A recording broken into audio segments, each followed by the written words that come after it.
is Jessica Goodrich, and today I am going to demonstrate how to make my mama's homemade potato rolls. As a child, one of the most anticipated treats at family dinners, holidays, and potlucks were my mama's homemade potato rolls. Friends and family requested them frequently. My mama was the only person we knew that made them, and everyone assumed that they were difficult. They are that little extra touch that makes a meal just that much more special and makes you feel special that someone went to the time to make it for you. Nothing can describe the pride and pleasure I had when I made my first successful batch of potato rolls. And so today I'd like to show you a little bit about how to make them yourself, so maybe you could try to do it too. We're going to start with the ingredients, make sure we have what we need. The first thing we need is 4 servings of instant mashed potatoes made according to the package directions. I've already made those up. We also need a cup of milk, half a cup of sugar, half a cup of Crisco shortening, a teaspoon of salt, 2 eggs, which I've beaten up in the bowl already to save time, and 4 to 5 cups of flour and 2 1/4 teaspoons of yeast. The first thing we do is we mix the mashed potatoes according to the directions. We're going to melt our shortening in a pan with our sugar and our salt and our milk, and we're going to put in the mixer, we're going to put 2 cups of flour and our yeast and blend that up. We will then mix together our melted shortening and milk, mix it in with our mashed potatoes, which we will then add to the flour and yeast mixture. Once we have done that,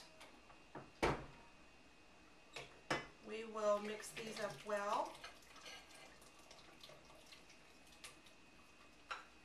Pardon me for just a moment.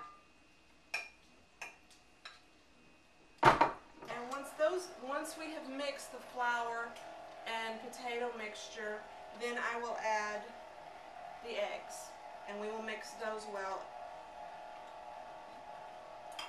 also. At this point, we will then begin to add flour, and we will add that until the dough reaches the correct consistency. The consistency that you're looking for is a sticky dough that will, when stretched, will break quickly. I don't know if you can see that right here, but it's still sticky, but it breaks quickly. When we have reached that consistency, we know that we are ready to transfer it from the mixer into another bowl. The finishing process for making homemade potato rolls is you would transfer the dough to a greased bowl and cover with greased plastic wrap. You will then refrigerate it overnight, and an hour to an hour and a half before you are ready to bake it, you will measure them out on greased cookie sheets. I use a mashed potato scoop because it gives me consistently sized rolls that are just the perfect size for a meal. And you will let them rise on the cookie sheets for 1 hour. You will bake at 350 degrees for 15 to 18 minutes. The time will be determined by your oven, whether it runs hotter or cooler.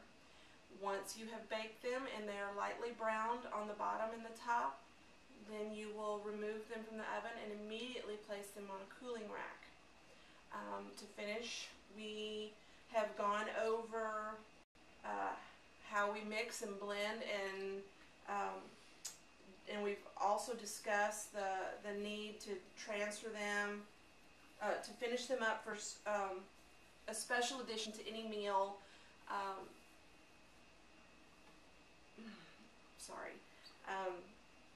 But then our next step would be to attempt them yourself.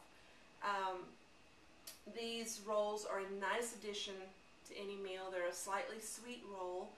My absolute favorite way to eat them is warm out of the oven with butter and honey. They may take a few attempts to get your dough consistency right, but once you have done that, you will find that they are well worth the effort that it has taken to make them for your friends and family. Thank you for your time. Around you.